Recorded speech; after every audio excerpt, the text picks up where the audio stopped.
to what you've just said, Flavia.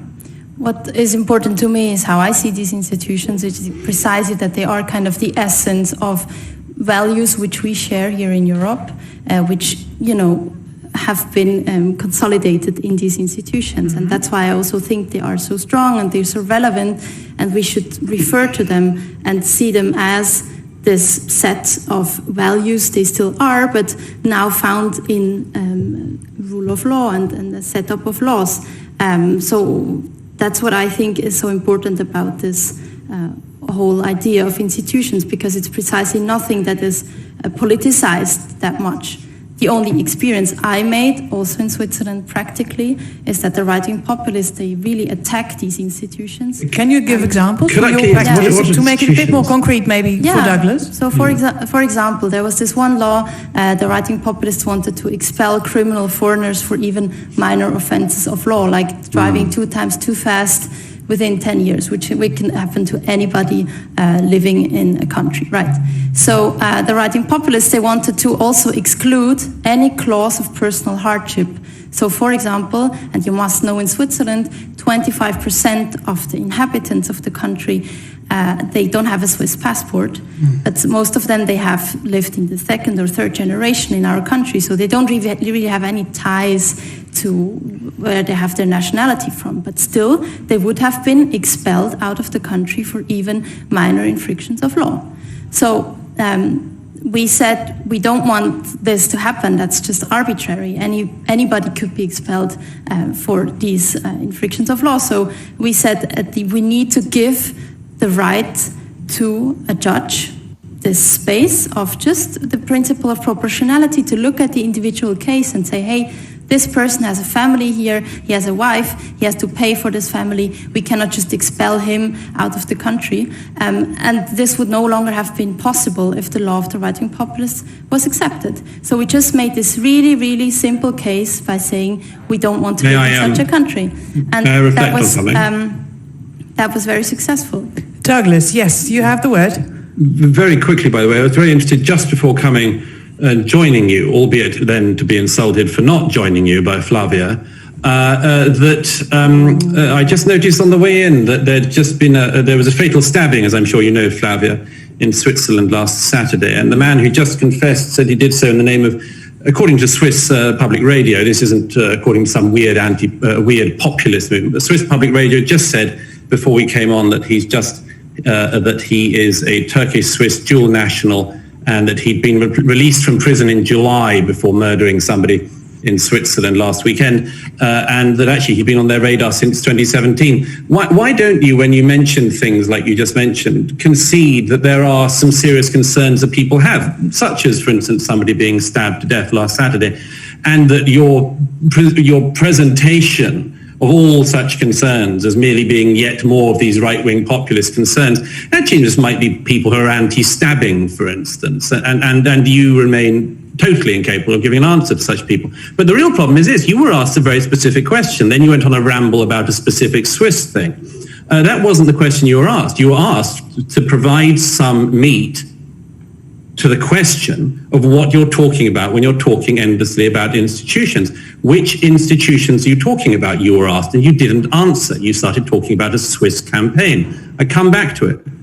What are the institutions, and are all institutions, once they're created, endlessly virtuous, or is there ever a time, in your view, that an institution can go bad, and that it's quite right to point out that it's gone bad, for instance, when it becomes tyrannical or anti-democratic? Flavia. So wow. Did he just go there and crush? And like you said, it's, oh, you know what? They were going to pass a law in Switzerland that if you drove over the speed limit twice in 10 years, we're going to deport you. And we fought back, and look, everybody understands. Everybody's got feelings. Most people have got mercy in their hearts. Most people want justice. And like you said, because 25% of the population, why in Switzerland, why 25% of the population, I didn't know this is news to me, they're 2nd, 3rd generation and they don't have a Swiss passport? Why is that? I don't know if I heard that thing correctly or not, but you were saying they have no ties to their nationality or whatever, back home. So even if you're born in Switzerland, but you're of a ethnic background, I'm not sure what she's saying in time is, but that's a whole nother point. The point I want to get back to now is the fact what Douglas says. You were asked about institutions. What institutions are there that you think are bad, or you think that are being taken over by populist nationalist movements? And then he basically asks her point blank, Flavia, are you basically saying that all institutions are completely good if they're only on the left, if they're only Marxist, if they're only socialist, and that's perfectly fine? Give an institution that if it's gone, is there a way that you can change an institution or get rid of them? Let's see her answer. All I say is what should be at the center of a political order and the interest is, to me, the individual freedom. Before you called yourself a liberal, as I understood you right. And I don't call myself anything. I'm not going to have you call me whatever you want, so you can go ahead. Flavia called you a populist. Would you agree?